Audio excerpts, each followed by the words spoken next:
Consequence Podcast Network.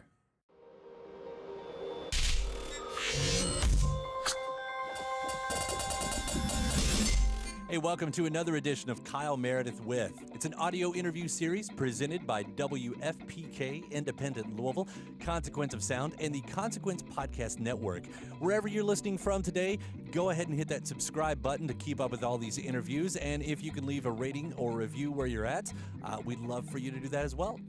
I'm Kyle Meredith. Today, my guest is Mike Doughty. He of soul coughing fame. In fact, we're talking about the 20th anniversary of the final soul coughing record, El Oso, its big hit Circles, and the breakup that happened after it. We get into the 10th anniversary of his solo release, Golden Delicious, which was one of the couple records that he worked with Dan Wilson on. Dan Wilson, formerly of Semisonic. Doughty also gives us some pretty interesting scoops here. He reached out to Soul Coughing about a possible reunion. He's also in a band with Wayne Kramer of MC5. Dig into this. It's Kyle Meredith with Mike Doughty. I've sort of been getting to, time travel, I guess.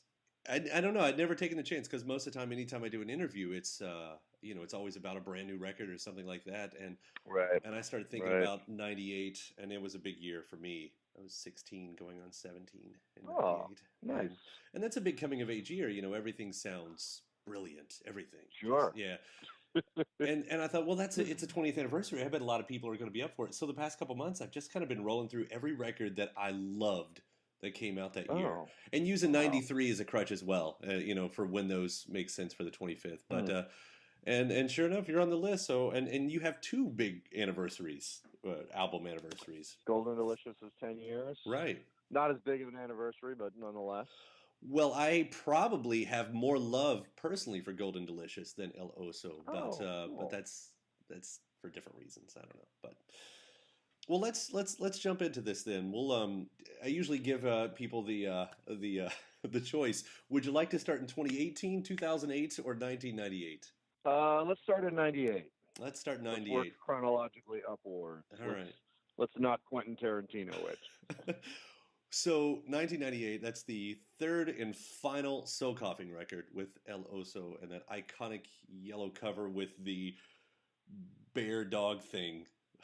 Because it's actually a bear, right? I mean, that's what El Oso is, bear. Well, yes, but I kept telling the art directors that the bear is not a bear. I was like, look, the bear, and it was kind of hilarious because they started telling that to people. Jim Woodring actually drew that, which I'm extremely stoked about.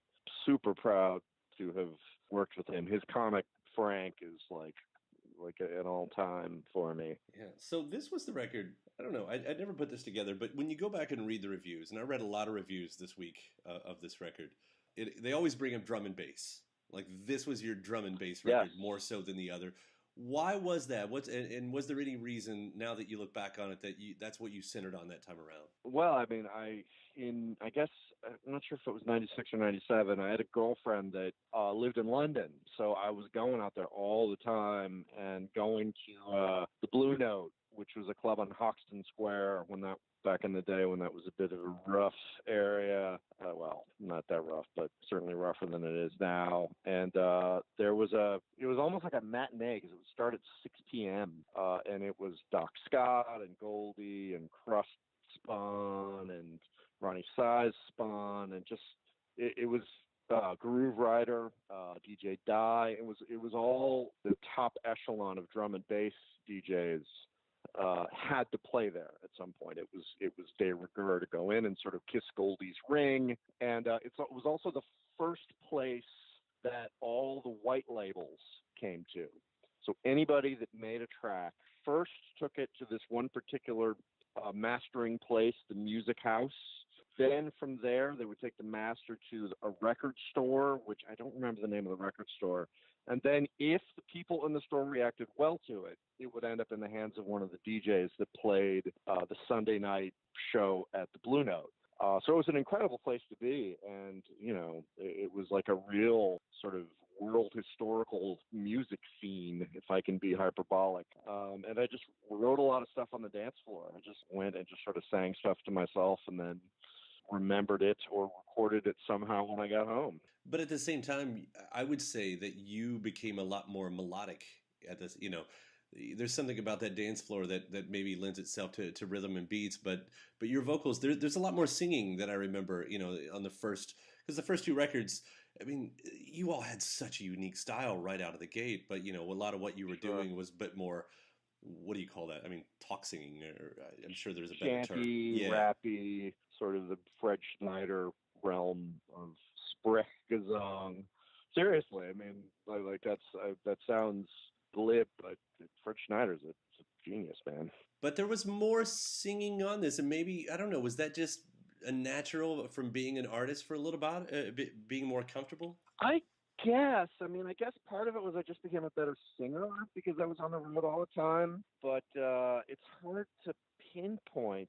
I mean, certainly there were commercial concerns, commercial pressures, because Warner Brothers had spent a fair amount of money on us, and we had to give them something to justify the hugeness of that expense.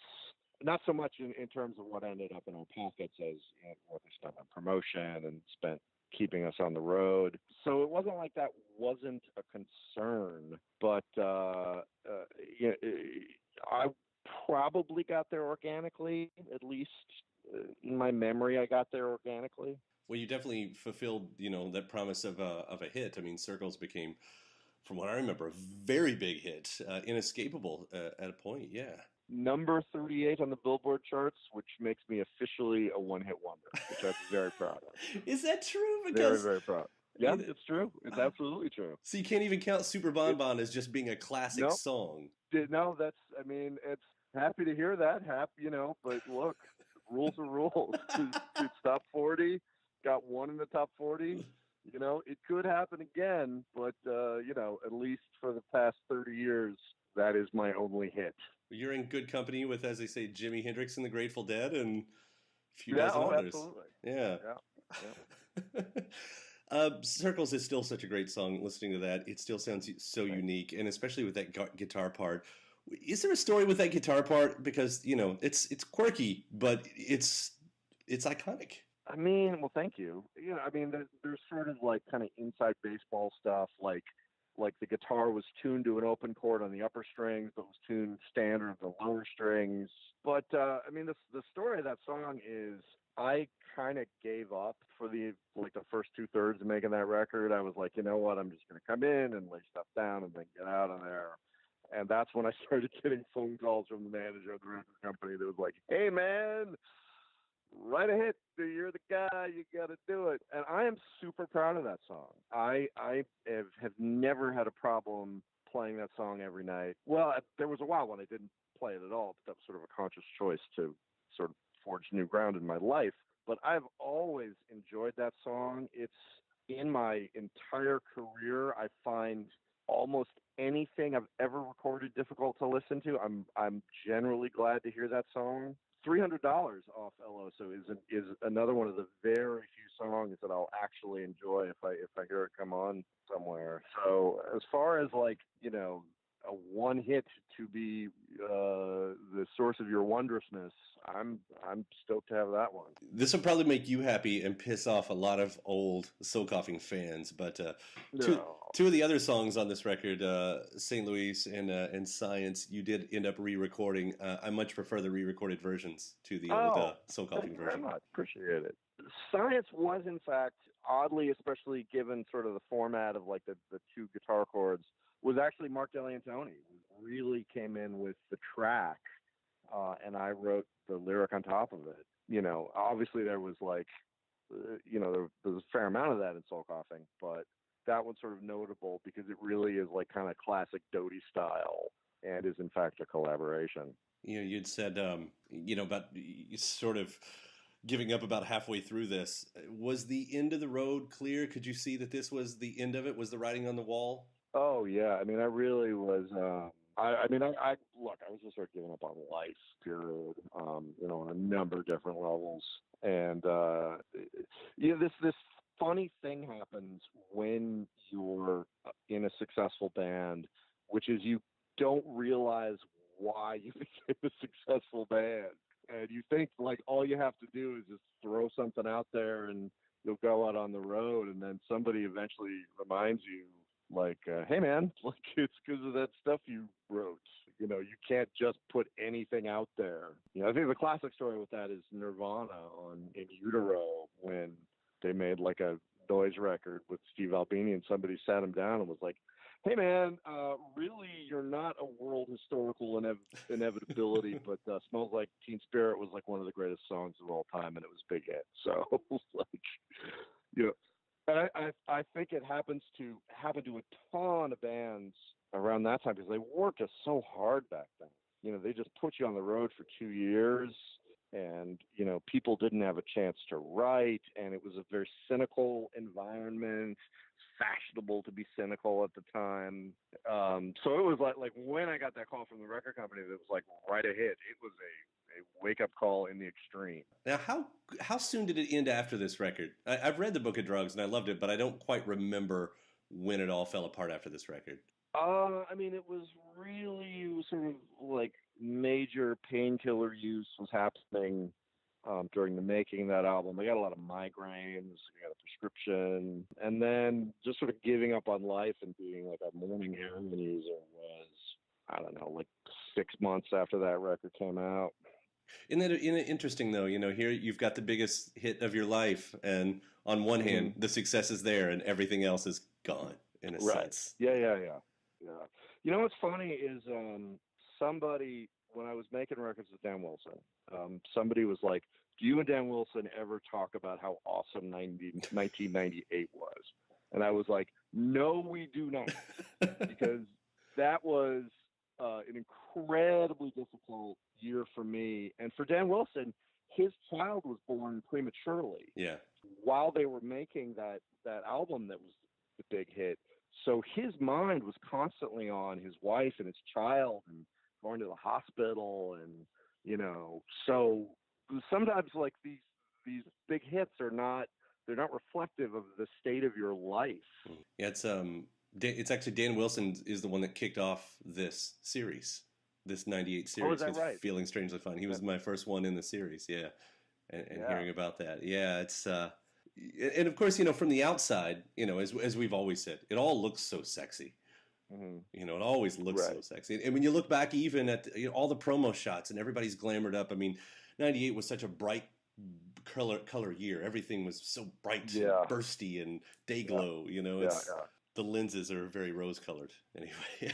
Yeah, you know, have you heard of the Color Board? I don't know.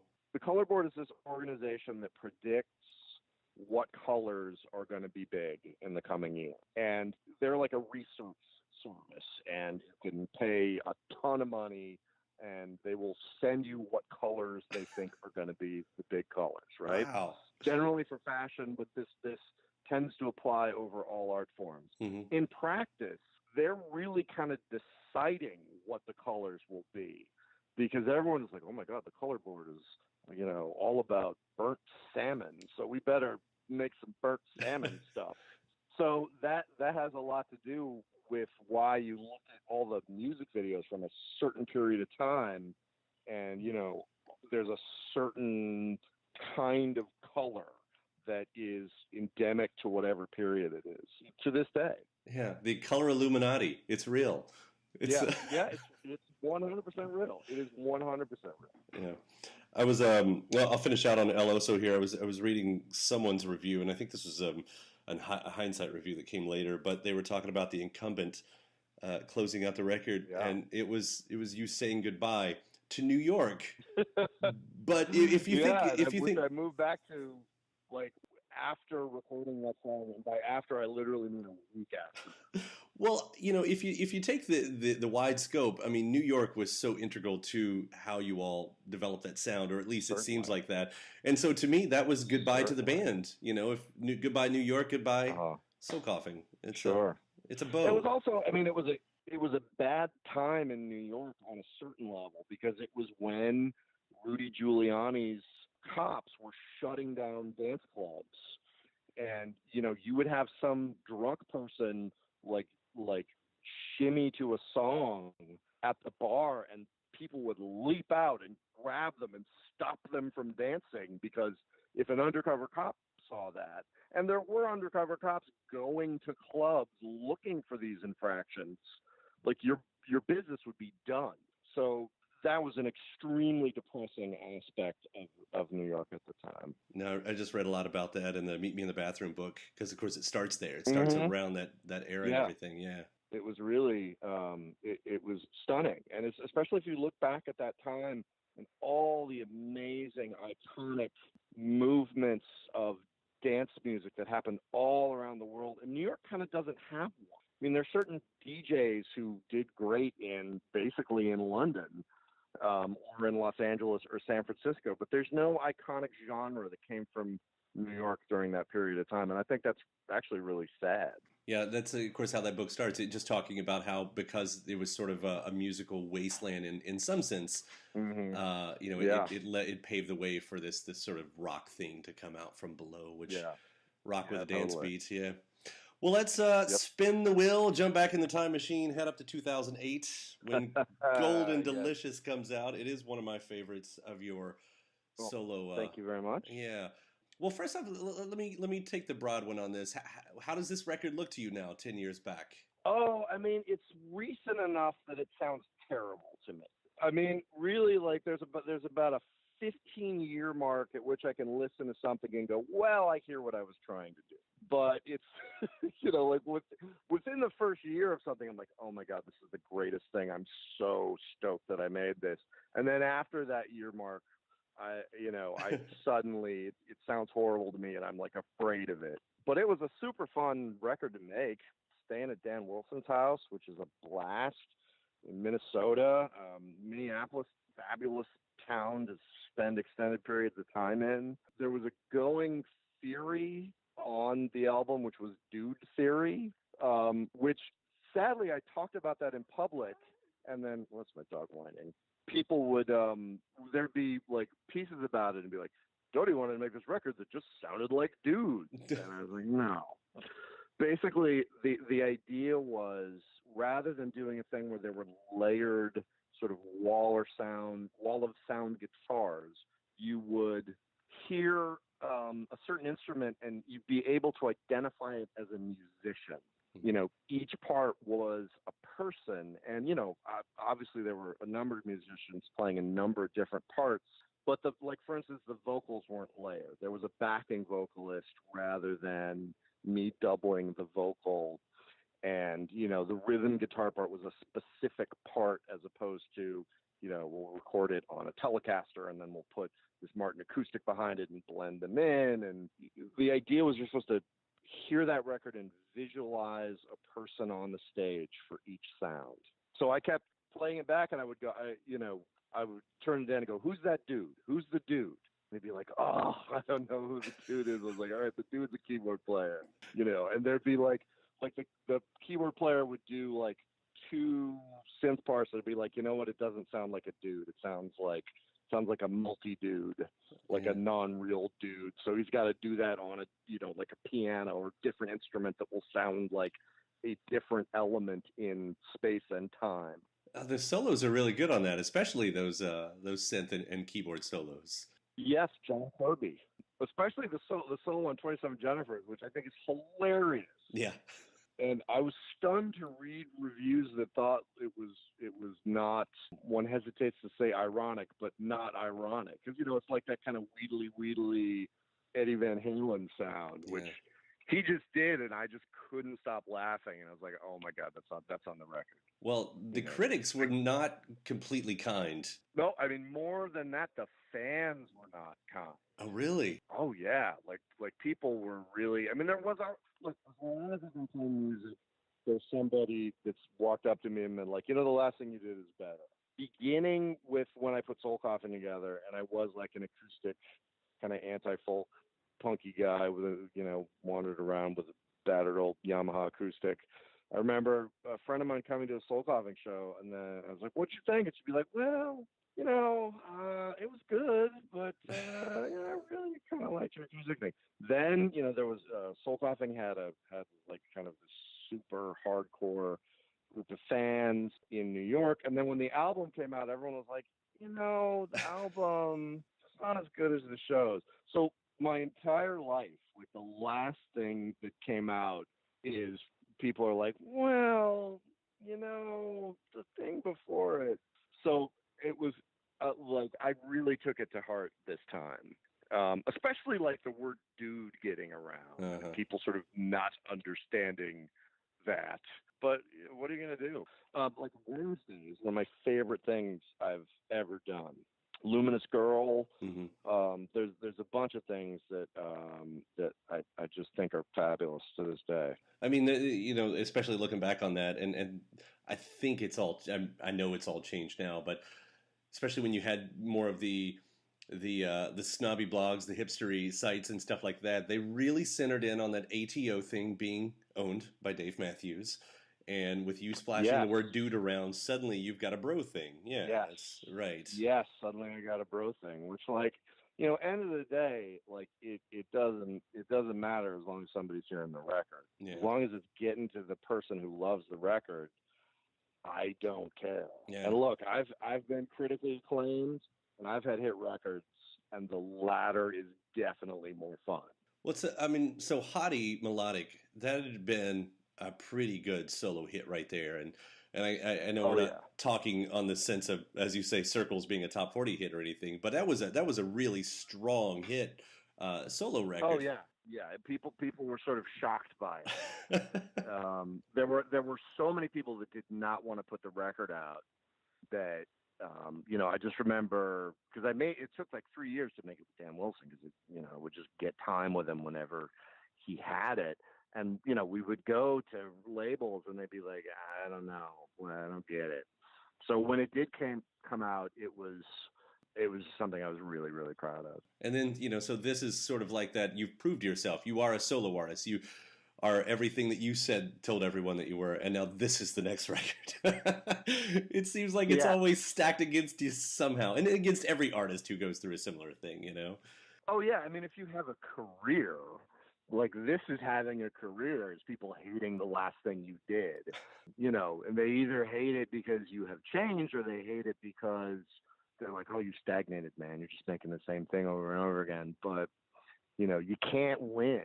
Well, it must have been nice when Sad Man, Happy Man came out, because everyone would say they like Golden Delicious better.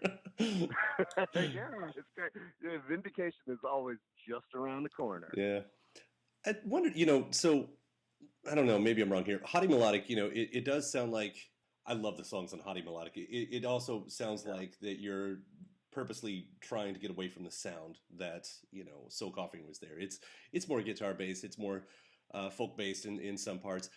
But when I listen to Golden Delicious, it sounds like this is where you start to make up with your past a little bit. Like you get to a track like More Bacon Than the Pan Can Handle.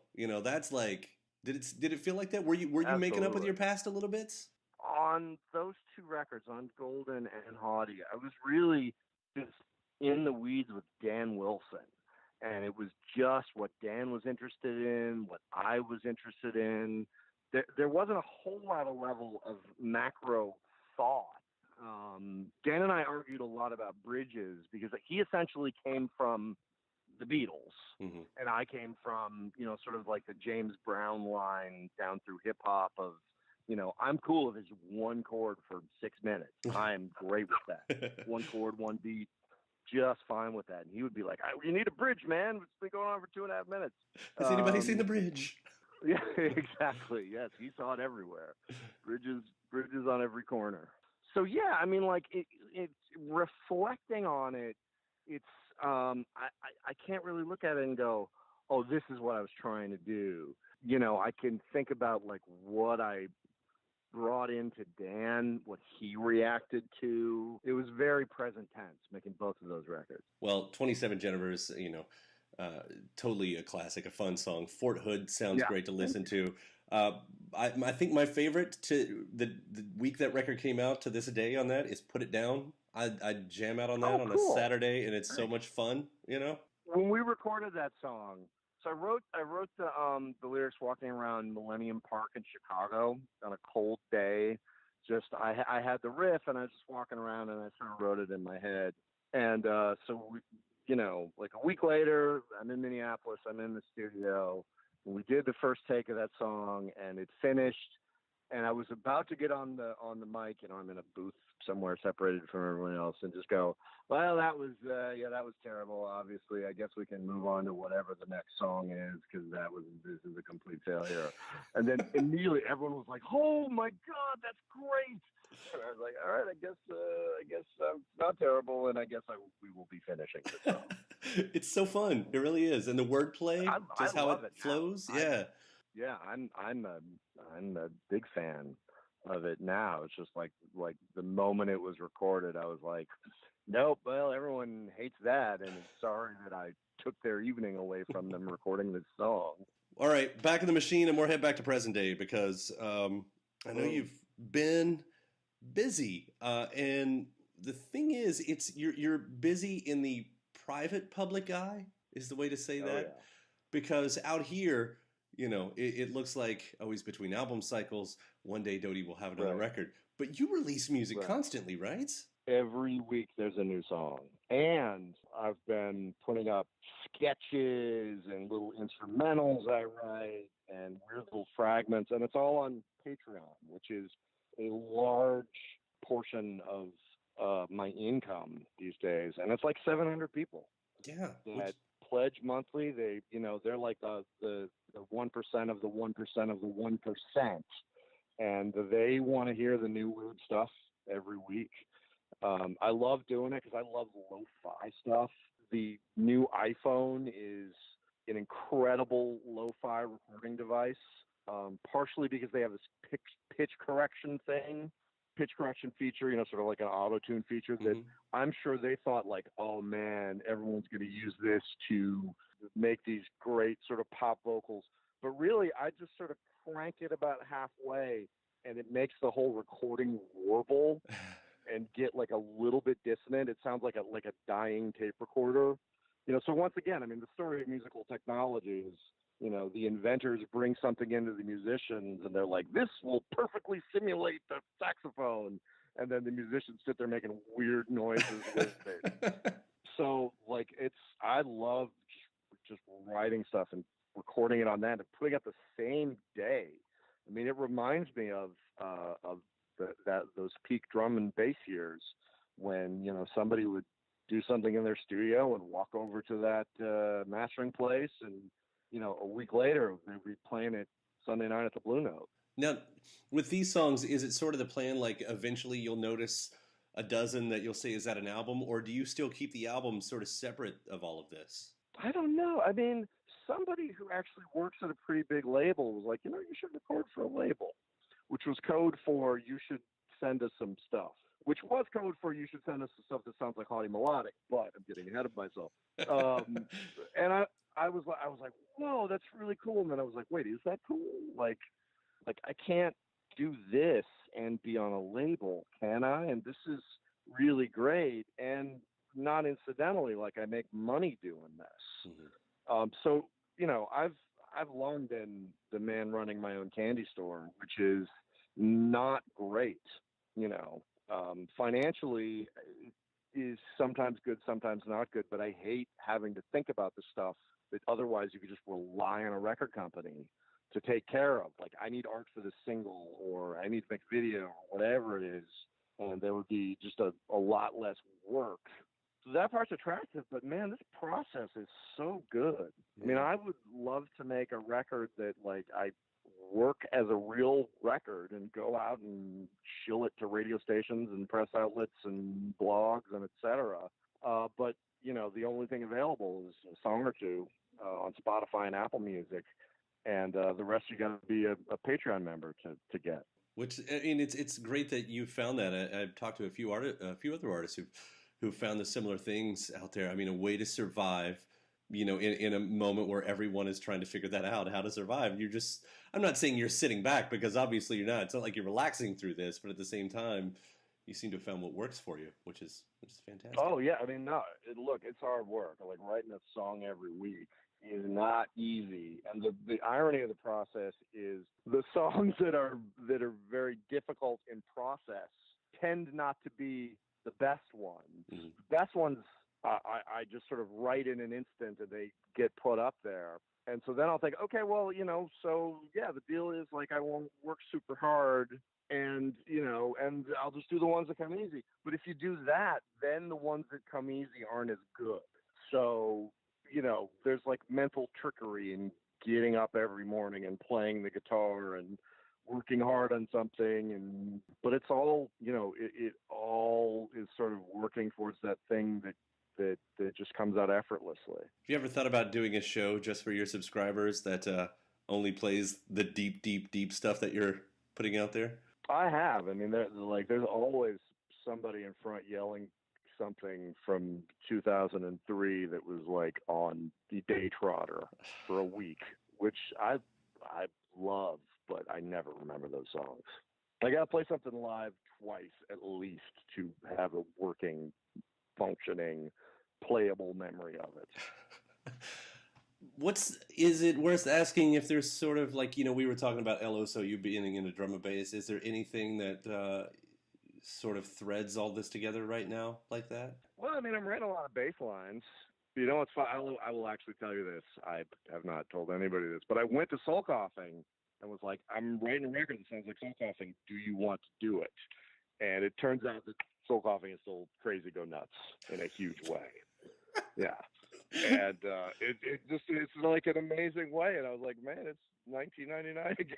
Oh. It really is just like, I've just been writing all these bass lines and writing rhymes and all this stuff. And it's just like, I don't want to get into the details of what the conversations are like, but it's like, dude, you're like 60. Like, what is going on? Right. Like, it's just weird. So I don't know, maybe coming down the pike is the album that could have been a Soul Coughing album. But I don't want to commit to that because it's really about half written. No, I never need a band to reunite in my life. I feel like some people feel that, but it's a little sad. I'm a little sad to hear that because it just would have been fun, it's super sad. I mean, it was really like I was sort of expecting it to fall apart further in the process. Like I was like, this is probably not going to happen, but there'll be like some phone calls and whatever. But it was just like instantly Crazy City, And I wanted to like make a piece of real art, Like I may do a tour playing Ruby Room. It won't be with Soul Coughing because Soul Coughing is nuts. So sorry, Coachella and Bonnaroo. Thanks for the offers. But do you get the offers? I know a lot of offers are out there. Yes. I mean, we get like kind of the phone call before the offer. Yeah. Like, hey, it's us over at Bonnaroo. What's going on? We're just in the neighborhood, want to say hi. So, like that's a thing, but like, I mean, I just, and I'm shocked to say that I was kind of open to it for a minute, but like, it's just nuts getting in that situation. It's just like beyond nuts. Well, I guess it's nice to know that some things never change. Yeah. For better and worse. Yeah. When everything's upside down these days, you've got that we can count on. That Soul Coughing is still a crazy entity. I know. It was like, really? Like, what else are you doing? Like, what else are you doing with your days?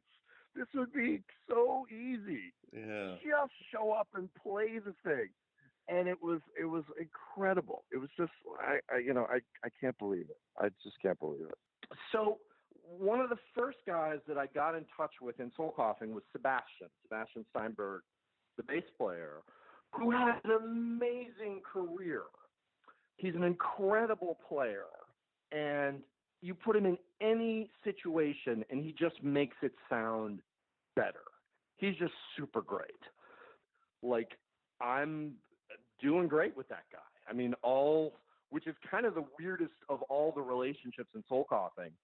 And it just has to be said that like he's just an incredible, incredible player. As far as, outside, obviously, of you, the most integral part that I could always hear was his upright bass.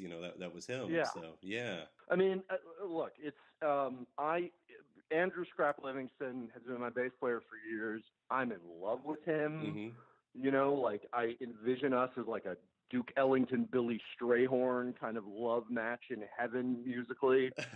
So I don't know if I'm ever going to play with Sebastian again, but a Soul Coughing fan will be shocked that I'm on good terms with Sebastian. It will not be shocked to hear that, like, he plays with a ton of people. Mm-hmm. I mean, he was Instagramming something from the Wilco Loft, and, you know, with John Bryan, and he plays with incredible people, and he's a phenomenon. Well, he needs to play with Mike Doughty at some point for something one more time. It might be. I mean, I'm doing so. Another thing I'm doing is I have a band with Wayne Kramer. Wow, really? Yes, that's awesome. Yeah, it's called By Rocket, and we just finished 4 songs, which may or may not be an EP, and you know we got to figure out there's somebody that's going to put it out, and like you know legally that would mean I'm beholden to whatever label put them out. So there's all kinds of stuff involved, but that is like a joy. It's incredible working with that guy. And he's in LA, and I went out to LA to do a session. Brendan Canty flew out to play drums, which was phenomenal. He's from Fugazi, if I needed to mention that to you of all people.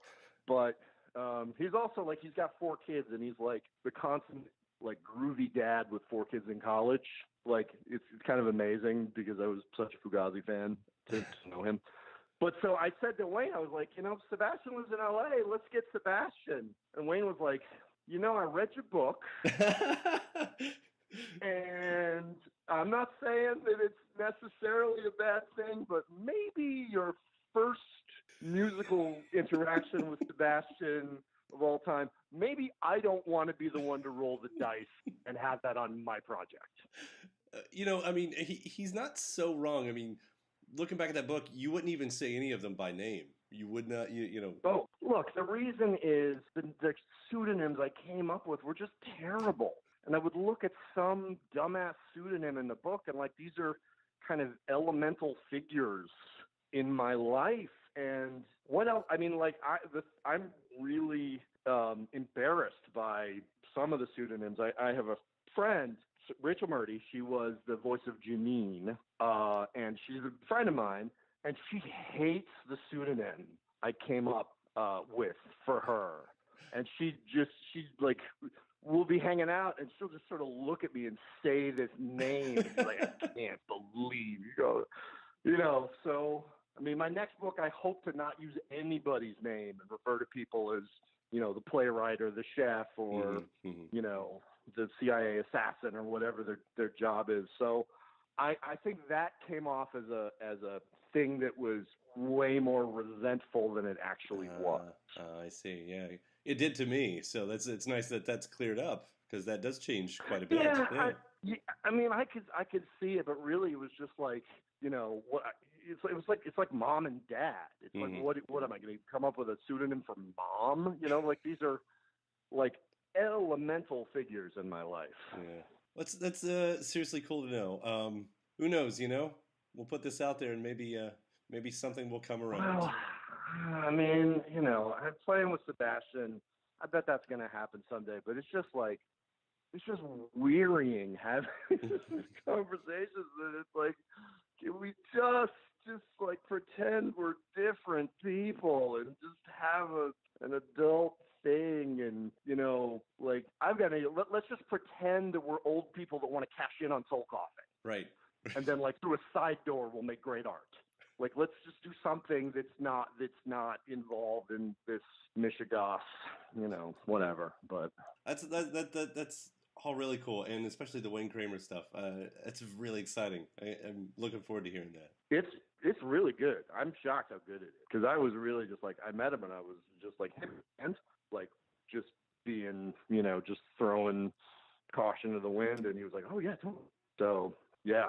You had this awesome moment at Wayne's 70th birthday. This is like super name droppy, but it was so weird and cool that it was like telling Tom Morello about the band I'm in with Wayne Kramer. It was like, dude, that is some some rock and roll ass Hollywood shit right there. Well, he's got for the anniversary for the MC5. I mean, he's got like everybody in that band with him right now, right? It's like Kim Thayhill's in the band, and God, I don't even remember the whole lineup. And Brendan's in the band.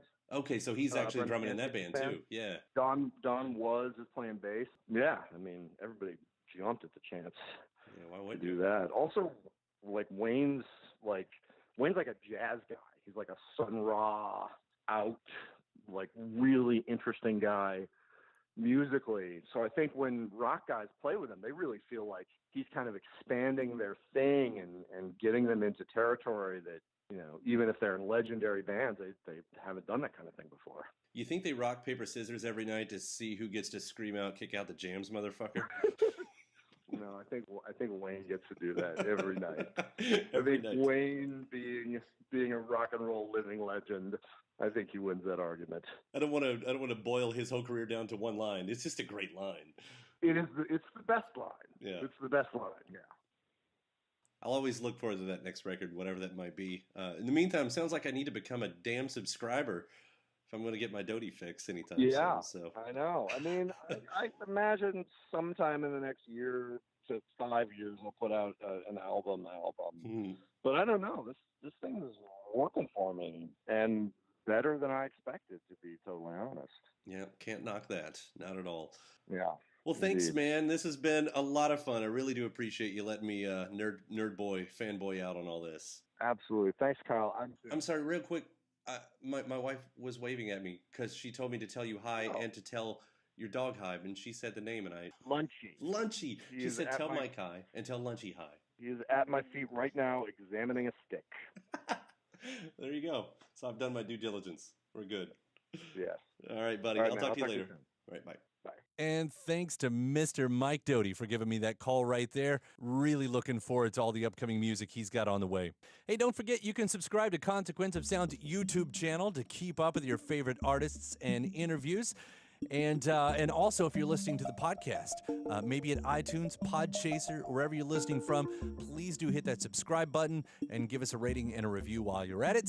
And then, of course, head over to WFPK.org. That's where I do a show every Monday through Thursday from noon to 3 Eastern. And you can also find some bonus episodes of this interview series over there. I'm Kyle Meredith. I'll see you next time.